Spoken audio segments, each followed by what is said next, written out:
What is up, everyone? New York Times vlog. We're going to be talking about a writer who I think has written two very good opinion articles, if not great. And I did mention him in the last Good, Bad, and Ugly New York Times vlog video I did. And his name is David Leonhardt.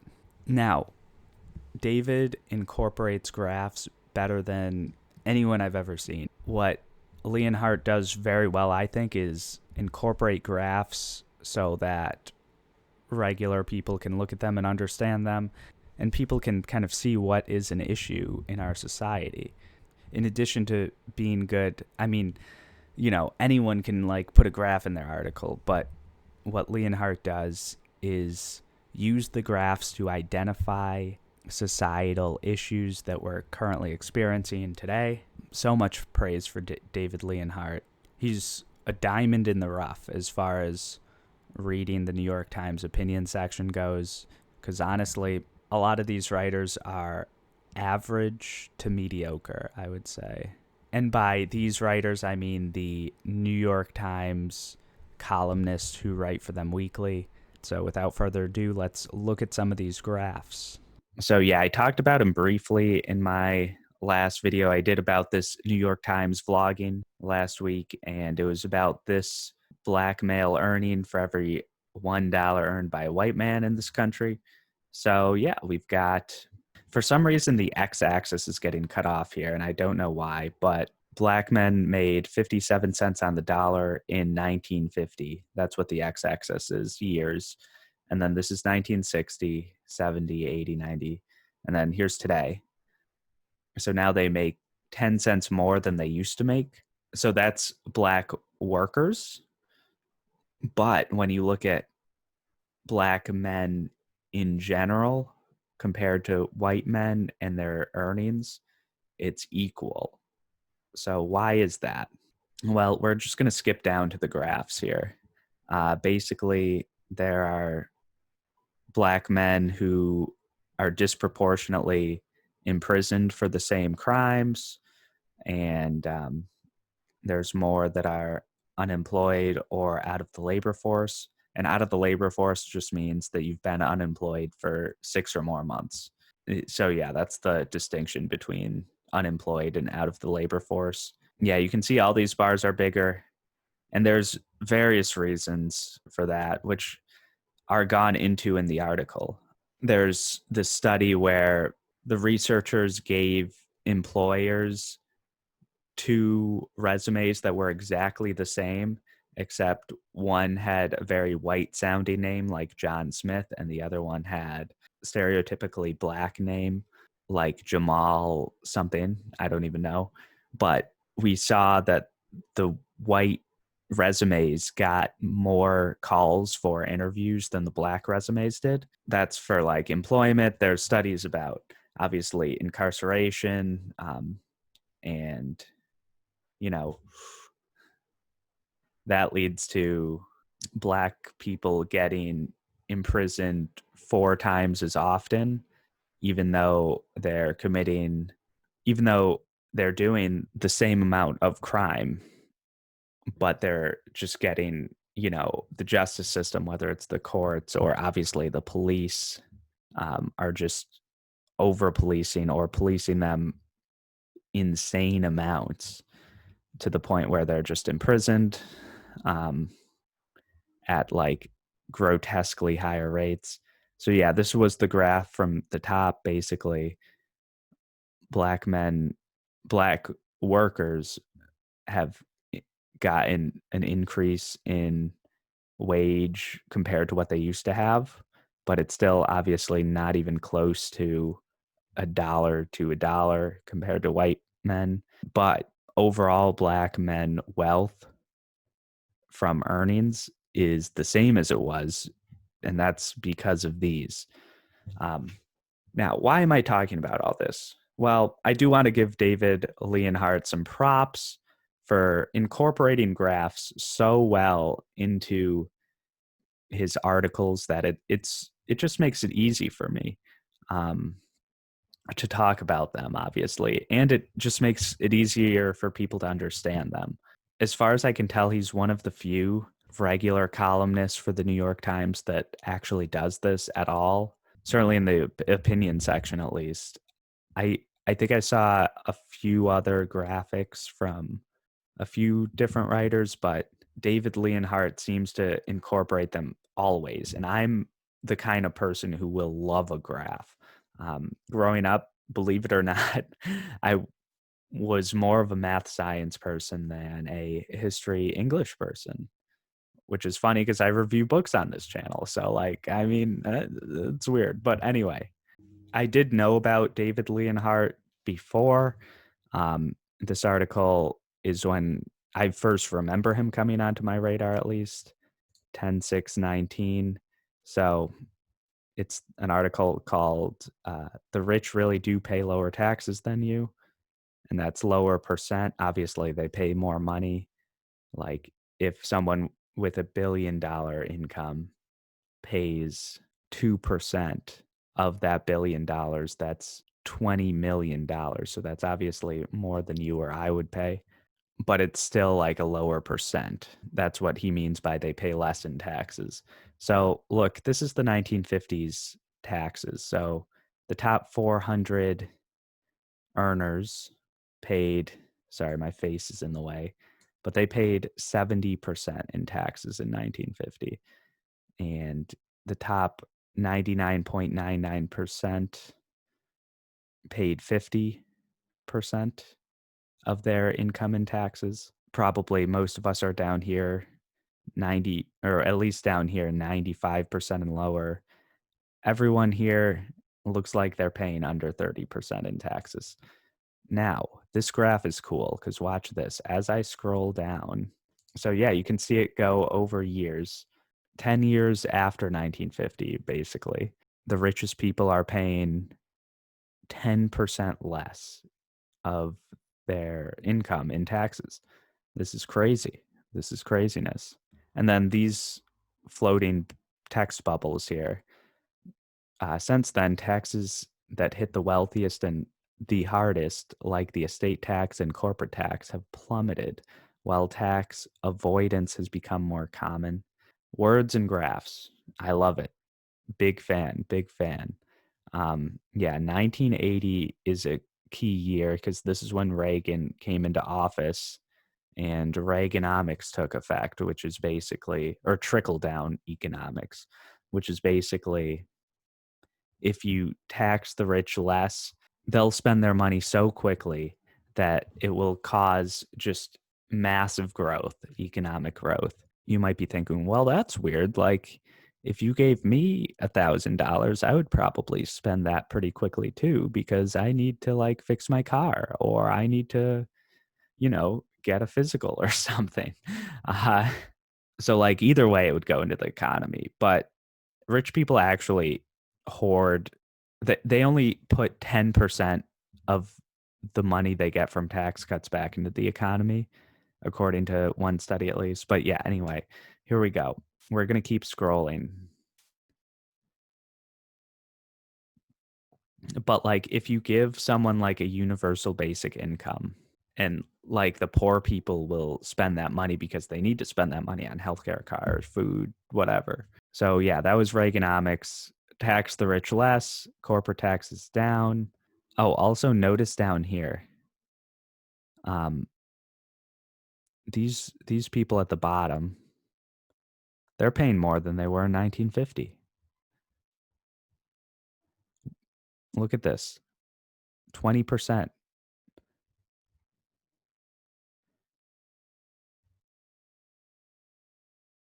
Boom, 25%. The tax burden shifted from the wealthiest to the least wealthy. That's insanity.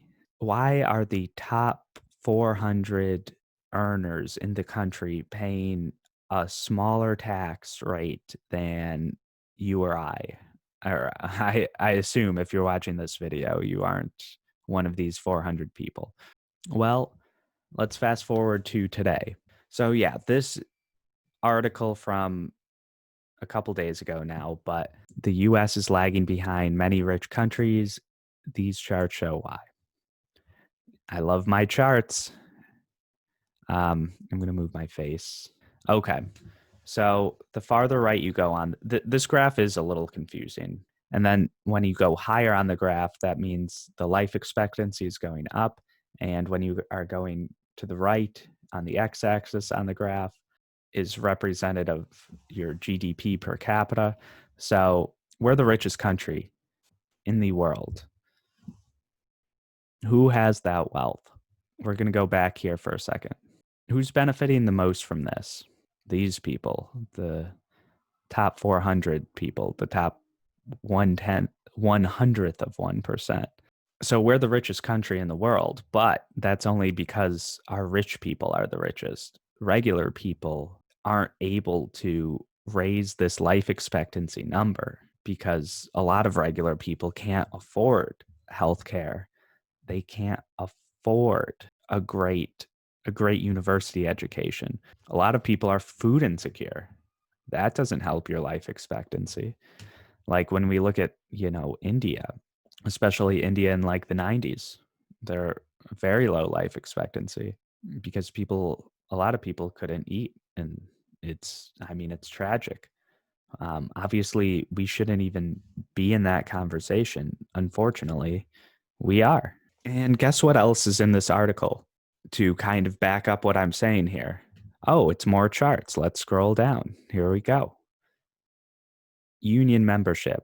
Uh, a lot of times, countries with higher union membership have better labor negotiation abilities. Higher union membership equals better labor negotiation, or at least more leverage in labor negotiations. Here we are. A lot of other countries don't have great union membership either. France being this low is actually fairly surprising. Look at this, Iceland, over 90%.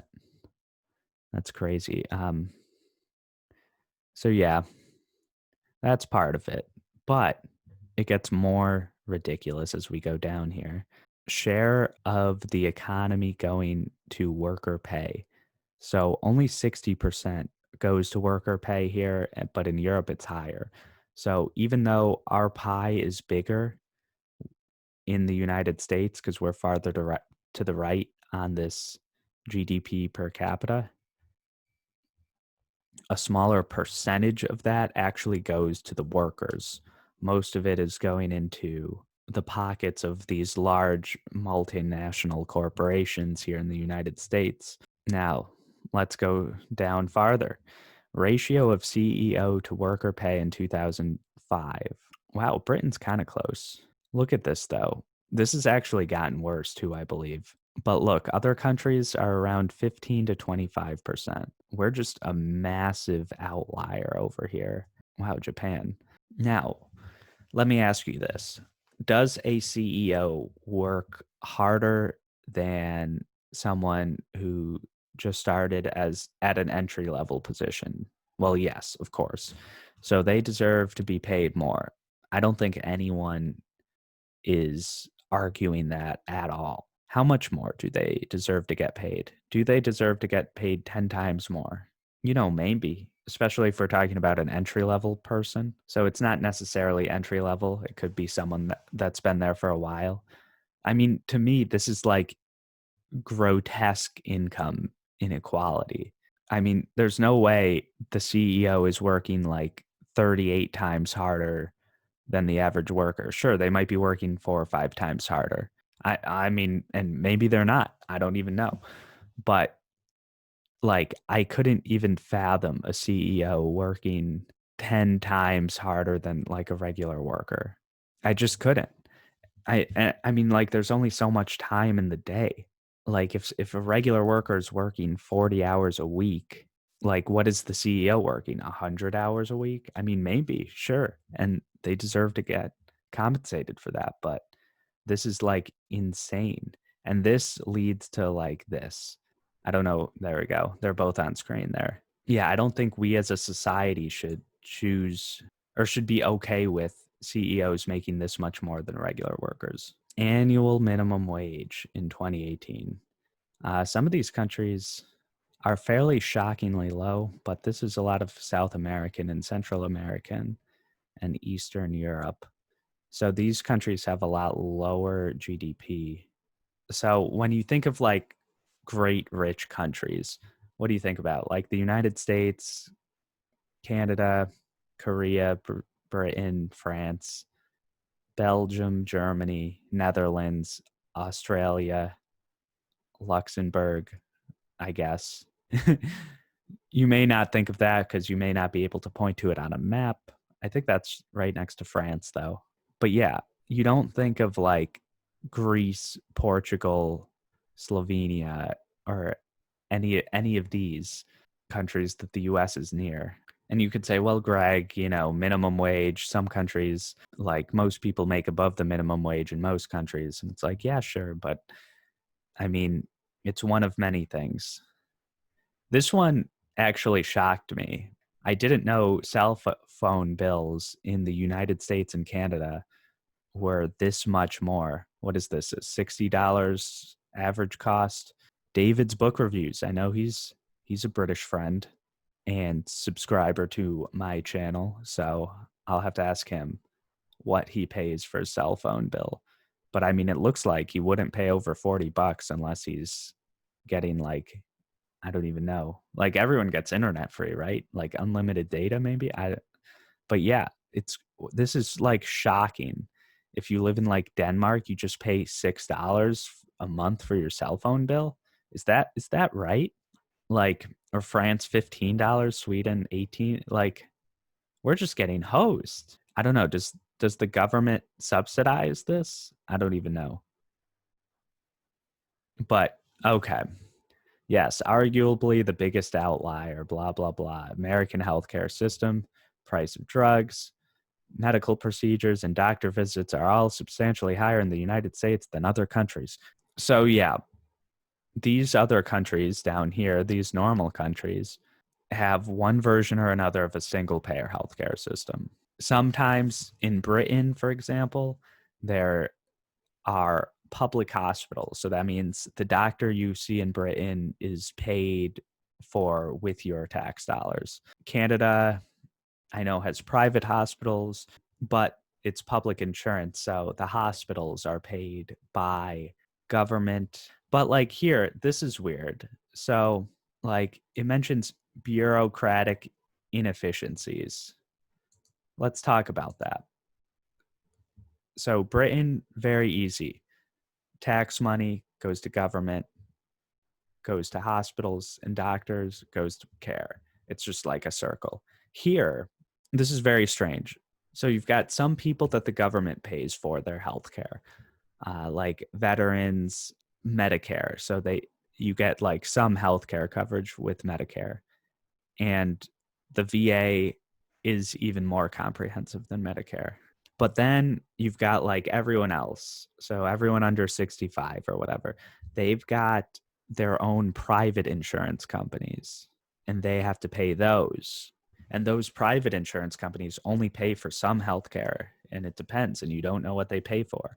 And they only pay for some doctors or some hospitals. And I'm going to play a great video of Congresswoman Katie Porter talking about what she did when she got appendicitis while having good insurance in the United States. While campaigning in 2018, Democratic Congresswoman Katie Porter's appendix burst. Her first thought, how much would it cost? I didn't call an ambulance because I knew it could cost a lot if you call an ambulance. And I had specifically had my manager drive me not to the closest hospital, but to the in-network hospital. Even though the hospital was in her network, the surgeon who helped save Porter's life was not, and she got a bill for nearly $3,000. Editing Greg here. So yes, that video is from John Oliver's Medicare for All segment, and I'm not really sure where they got it from because I couldn't find it. But two, and more importantly, I know for most of this video I've been gushing about this David Leonhardt article and most of his articles. What he does neglect to mention in this article that I feel like I have to mention now is that around 27 million Americans don't have health insurance at all.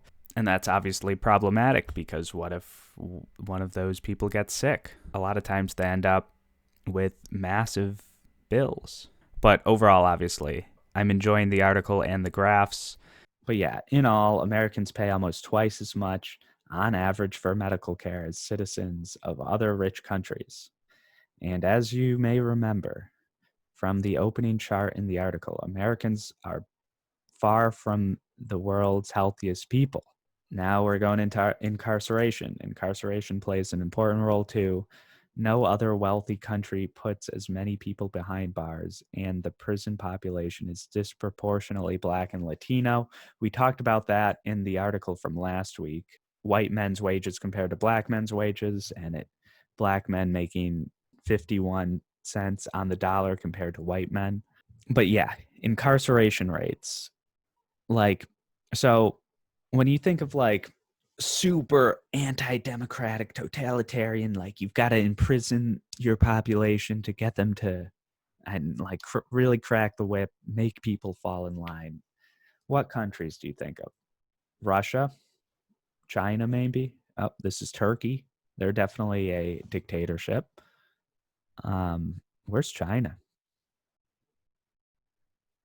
I wonder if this includes Chinese concentration camps of the Uyghurs. Oh, China's not on here. I know China does have a lower rate than we do. But yeah, I mean, look, this is insane. Russia has almost half as many people. Russia has like 50% less people incarcerated than we do. And it doesn't necessarily mean that they're more or less totalitarian.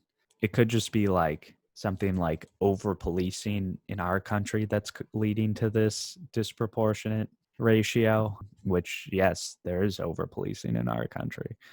That's what a lot of this George Floyd protest is about, particularly, again, or disproportionately in Black and Latino communities. There's just so many graphs here. Look, this is insane. Combined tax rates of people in the 99th percentile. Look at that. Their tax rate, if you're in the 99th percentile, is under 30% in this country. It's over 45% in every other country. Well, France, I should say. France only. Yeah, so bottom 50% of earners actually they only have 12.5% of the income, the bottom 50% of earners. And the top 1% of earners actually earn 50% more total money than the bottom 50%. So think about that. So think about this for a second. Let's say you have a room of 51 people, okay? In like a normal fair society, that like there wouldn't be one person in the room making more than those 50 people. Like if you just think about it on like a human level, it just is insane.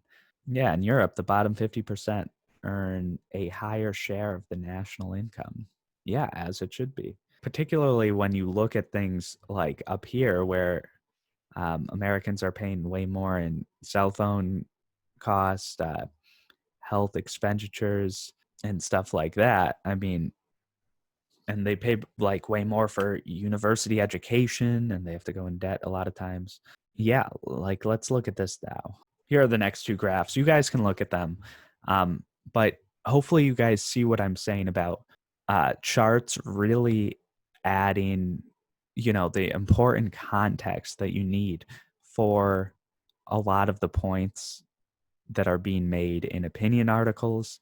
Not to say every article needs charts and graphs, because certainly they don't. When you talk about like Jamal Bowie's articles, for instance, they use a lot of historical context, and you don't necessarily need historical context to have like 20 graphs explaining what or why it's like important to study history and put things in historical context. And like I don't want to see like a million graphs in every article, but in like this case for instance, I love these graphs. And honestly, there's a reason why people who are more conservative don't use graphs as much, or at least in the New York Times, but I mean more broadly from what I see as well. And there's a reason why, conservative Democrats and Republicans in this country aren't spewing out statistics at the rate someone like Bernie Sanders or Elizabeth Warren is. Like in this Warren book, her most recent book, which honestly I haven't read all of it, but there's a ton of graphs. Sanders' book as well, just graph after, and I mean, you don't even have to read Sanders' book, right? Like just listen to one of his speeches. Like I'm pretty sure this graph, uh, this one right here, like this is the definition of a Sanders speech, or at least not the France part, but just this United States part. Like the top 1/10 of 1%. Actually, wait, it's more like this graph. The top 1% make as much money as the bottom 60%. It probably is.